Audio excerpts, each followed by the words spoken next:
So what really happened? Why did this musical rivalry nearly tear Jamaica apart? And why, even today, does it still grip so many hearts? Stick around, because this story isn't just about beef. It's about identity, power, and a rivalry that became bigger than the men who started it. Still trending, still dividing, still dangerous. Over a decade has passed, but the Vybz Kartel versus Mavado debate hasn't cooled. Search either name on social media and you'll still see endless arguments. Who was better? Who really won?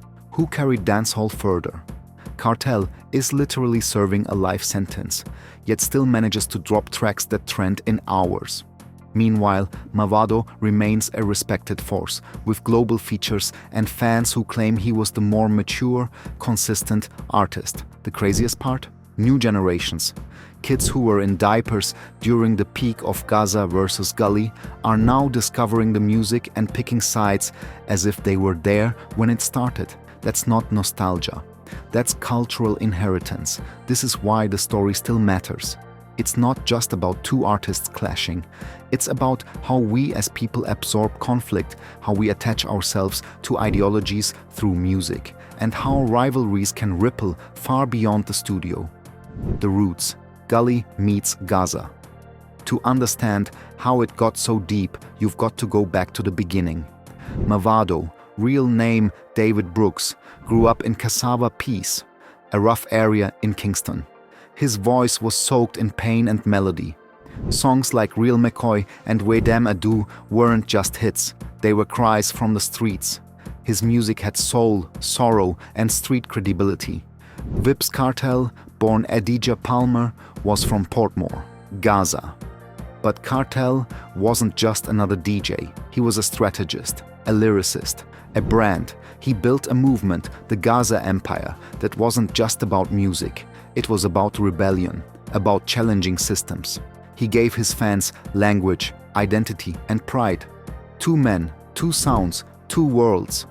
Mavado gave the ghetto a voice of pain and survival. Kartel gave it a voice of control and revolution. They weren't enemies at first, but the industry, the fans, and maybe even destiny pulled them apart.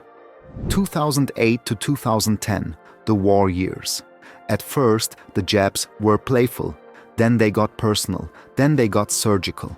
By late 2008, the tension exploded. Diss tracks dropped like grenades. Sting, a major Jamaican stage show, became a battlefield. Mavado's Dem a Pre versus Kartel's Kill Dem. The crowd wasn't just entertained. They were picking sides like it was politics. And in the streets, that's where things got real. Gaza versus Gully stopped being a music preference. It became a street identity. People repped their side the way you'd rep a football team or a gang. Parties were segregated. Schoolyards turned tense. Teachers started banning dancehall lyrics. Some principals even separated kids by which side they supported to avoid fights. It wasn't just lyrics anymore. It was life, the psychological fallout. What makes this story even deeper is the psychology behind it. Kartel and Mavado both knew what they were doing. They were strategic, they played the game. But fans were living it. Why? Because in a country where the youth often feel ignored, artists like Kartel and Mavado became avatars for survival, success, and identity.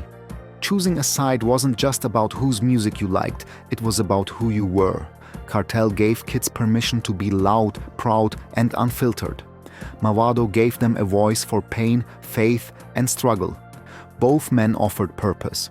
That's why Gaza versus Gully wasn't just a clash. It was a movement, one that got out of control.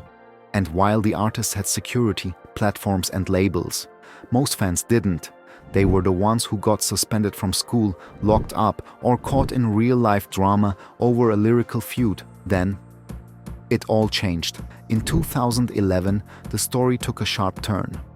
Vybz Kartel was arrested on serious charges. His trial dominated headlines. The verdict? Life imprisonment. Many thought this would be the end of Gaza. But Kartel had other plans. From behind bars, he recorded songs, dropped albums, stayed relevant. His myth only grew. Fans viewed him as a victim of the system, a genius silenced, a king unjustly caged. Mavado, meanwhile, took his talents overseas. He signed deals, made global moves, and polished his brand. Some praised the maturity, others said he ran from the war. Either way, the feud cooled. Not because the fans were done, but because the artists had moved on. A quiet friendship and unexpected brotherhood. Here's the twist no one saw coming. Behind the scenes, the rivalry melted into respect. Kartel and Mavado, despite their past, developed a working relationship, a friendship even. At one point, Mavado's son and Kartel were locked up in the same facility. And guess what? They were cool, like brothers. That alone says more than 100 diss tracks ever could. Today, Kartel and Mavado may not be making music together, but the tension is long gone. What remains is mutual legacy, two giants who shaped the sound, culture, and heartbeat of Jamaican dancehall. So who really won? Some say Kartel, because he reinvented the genre from a cell. Others say Mavado, because he evolved and went global. But maybe that's the wrong question. Maybe the real win is what they created. An era so raw, so powerful, it still echoes today. Because no matter who you think came out on top, you felt it. You chose a side. And whether you were Gaza or Gully, you were part of history. Now the question is yours. Who shaped dancehall more? Vybz Kartel or Mavado? Let the debate continue. In the end, maybe it was never about who won. Maybe it was about what they both gave to dancehall. Fire, passion, identity, and controversy that sparked conversations across the globe. Vybz Kartel redefined rebellion and lyrical dominance. Mavado gave voice to pain and pushed the sound internationally. Together, they didn't just clash, they carved history into the culture. And now that the war has cooled and the men behind it have grown, the legacy they left behind still lives in the youth, the music, and the memories. But the question remains, when you look back at Gaza versus Gully, who do you believe left the deeper mark? Who do you think truly shaped dancehall? Drop your side in the comments and let's settle this debate, not with violence, but with truth, perspective, and respect.